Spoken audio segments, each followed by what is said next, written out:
Okay, the switch is all on.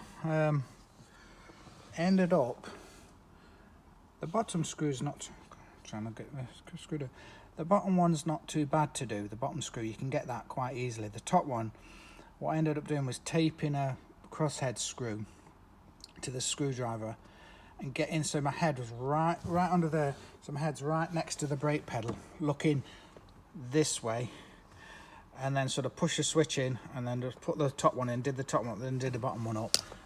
Now it seems, so all my warning lights come on, and then press the stop light, everything goes off as it should. No brake pressure warning coming on. The ignition feels a little bit more positive. It does wiggle a little bit still when it's all the way on, but that's the barrel. I tried the old switch, and when it's sort of in the started position, you can turn it back a good few mil forwards and backwards, almost like you'd imagine it to turn off, but it doesn't.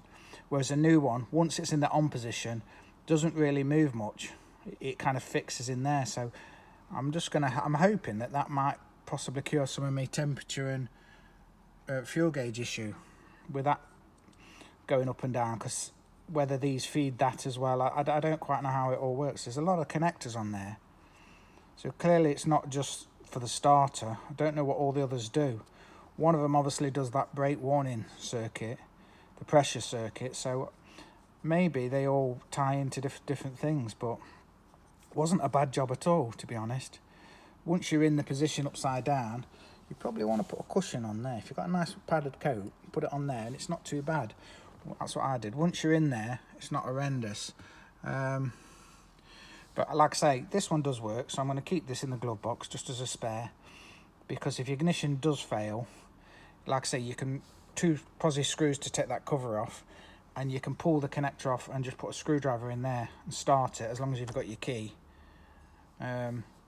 So not that hard to sort of start it. I mean, I suppose if you really was stuck, you'd have to take the ignition lock off, but it looks quite sturdy, that is. But you know, you could probably cut it off. It doesn't look that tight if you had to. But yeah, so I'll keep that as a spare.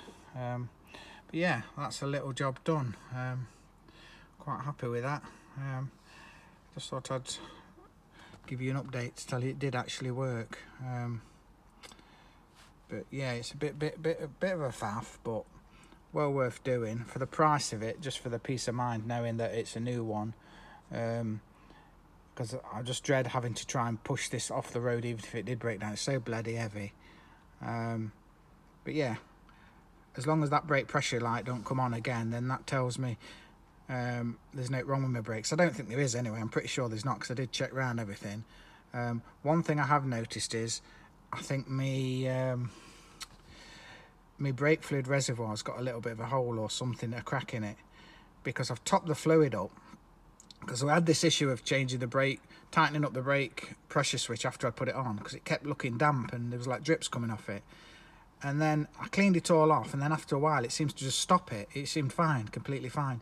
I was going to change the rubber washers that go sort of in the mass cylinder that the reservoir sits in. They're like little, I have got them at home actually. And what I think's happened is, I think there's a little crack, or where it's pressed together, where the seam of the bottle is. I think it must leak there a little bit, because when I came to it the other day, the fluid wasn't on minimum, but it was below maximum. So I topped it up to maximum, and then later on I looked and there's a puddle underneath.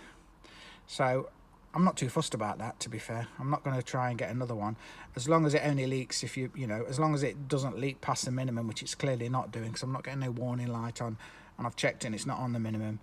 I think we're okay. But yeah, they can trick you a little bit. I've just been looking at the back of this Speedo while it's, you know, you can see the back, and the connectors where they push on, it's got one on one side and one on the other side. I think there's meant to be like a plastic bit on the Speedo that the connector with the wires on slots into. It looks to me like both of mine are broke off, and you can move them like that.